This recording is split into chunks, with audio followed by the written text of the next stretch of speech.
Alexandra, so many emotions right now. First of all, no one wants to have to play against an injured player. I am sure your heart is breaking for Coco right now. Yes. First and foremost, I want to say Happy Women's Day, everybody.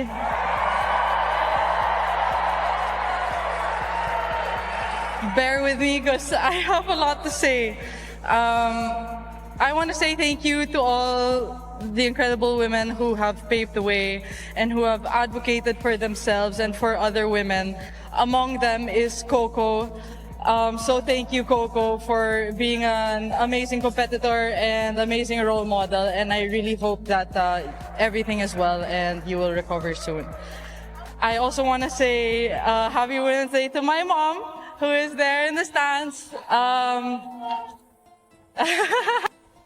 I want to thank her for being the amazing woman that she is and for helping me become the woman that I am. And that goes to all mothers. Hold everything right there. Whatever you're doing, drop it completely. This moment demands your total focus because something absolutely seismic just exploded across the tennis world, and the aftershocks are still rattling through every locker room on the professional circuit.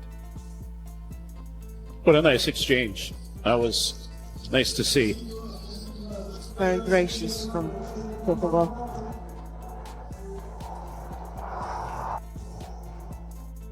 That almost summarizes International Women's Day right there.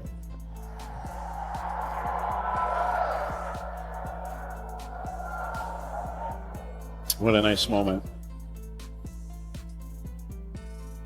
Tough moment for Eala. Yesterday, we warned everyone that Alexandra Eala wasn't just walking onto that court as another player. She was entering as a calculated destroyer. We said Coco Gauff, America's tennis darling and the fourth-ranked player globally, had zero preparation for the mental demolition that was coming her way. But here's what nobody saw coming, not even those of us tracking every whisper from inside the tour. The devastation would be this complete. The collapse would be this spectacular. What's staring back at you from this screen isn't just match results. This is the death certificate for everything the old tennis establishment represented. This is history being rewritten in real time while commentators scramble to make sense of what they just witnessed. Right now, television analysts are completely losing it. American broadcasters are fumbling through their notes, desperately reaching for corporate-approved language to soften the blow. They're feeding you sanitized words like exhaustion, minor discomfort, and strategic withdrawal. Every single word is a carefully crafted lie because acknowledging what really happened would send shockwaves through their entire promotional machine. Check out those French words burning bright in the corner of your screen. Victoire par abandon, victory through retirement. The reigning US Open champion, playing in front of her home crowd at one of the year's most massive tournaments, simply walked away. She grabbed her gear and fled the court while trailing 6-2 in the first set and down 2 games in the second. This wasn't a tennis loss. This was a complete psychological breakdown so severe that Gauff chose public embarrassment over spending another minute trapped in that cage with the absolute weapon that emerged from the Nadal Academy. The trauma inflicted during those brief games created statistics that read like something from a horror film. Let's start with the number that defies every law of tennis physics. Eala's first serve percentage landed at 96%. That number should be mathematically impossible.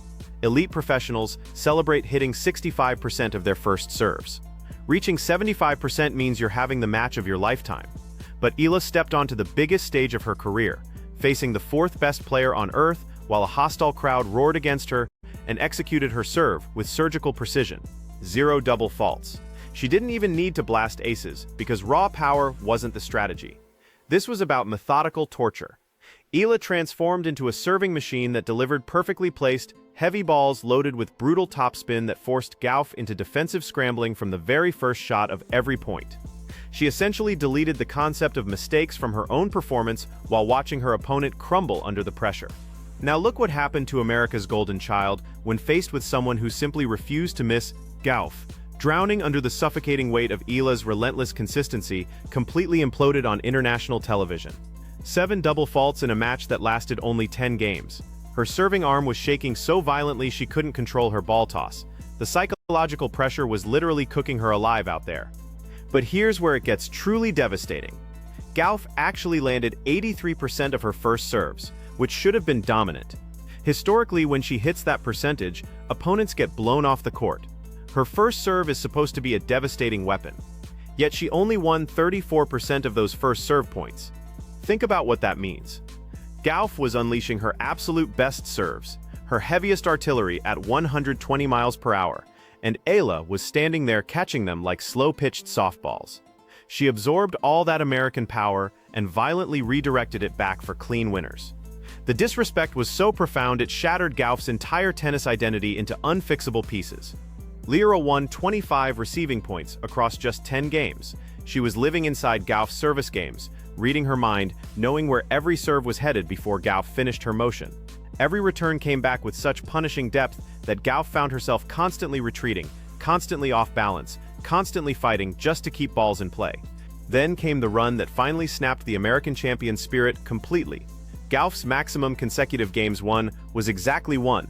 She never built any momentum, never got the crowd involved, never strung together back-to-back games. Meanwhile, Eala rattled off 7 straight games against the reigning US Open champion. Picture the suffocating darkness of being Coco Gauff in that moment. You drop serve to trail 3-2 and tell yourself it's fine. Then 4-2 as the crowd goes silent. At 5-2, you double fault again while your arm feels like it weighs 200 pounds. Every time you swing with maximum effort, Eala steps inside the baseline and crushes winners past you with that terrifying, emotionless expression. You're supposed to be the US Open champion, the face on every billboard outside this stadium, the heir to Serena Williams. Instead, you're on a 7-game losing streak to the 31st seed from the Philippines, who's landing 96% of her serves while staring at you like you're nothing more than a minor inconvenience blocking her path to the trophy. That's exactly why the white flag went up. The media will spend weeks selling you stories about sudden ankle tweaks, stomach bugs, shoulder pain, or dehydration. They'll parade medical experts discussing injury prevention protocols, but everyone in that locker room knows the real truth. Veterans watching on monitors know it. Elite sports psychologists in the stands know it. You don't forfeit a match of this magnitude, in front of your home sponsors and home fans, at the biggest tournament outside a Grand Slam, unless your mental resolve has been completely vaporized.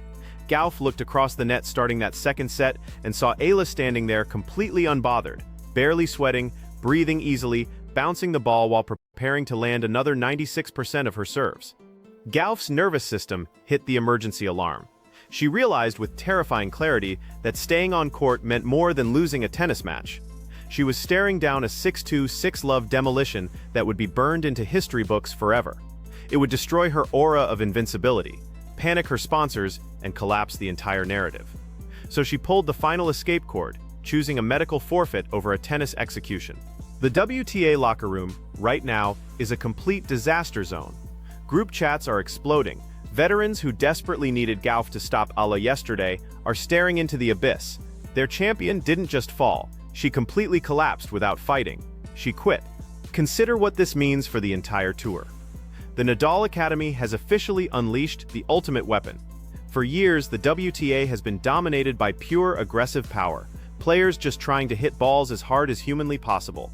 But Eala just absorbed the absolute best power tennis American establishment could offer, processed it completely, and returned it with such ruthless mechanical consistency that it forced a Grand Slam champion into emotional surrender. No more excuses exist for media manipulation. No more fake narratives about her being too young, inexperienced, or just a lucky qualifier riding some hot streak. Alexandra Asira the Nut has definitively conquered the tennis world. She's the apex predator with Nadal's legendary mental fortitude flowing through her veins, the fanatical support of an entire nation behind her baseline screaming for blood and serving perfection the professional tour has never witnessed before. The establishment is officially dead. The old guard has been violently overthrown. The era of American media dictating superstardom is finished. The crown has been seized by force, and the new queen of the WTA has arrived.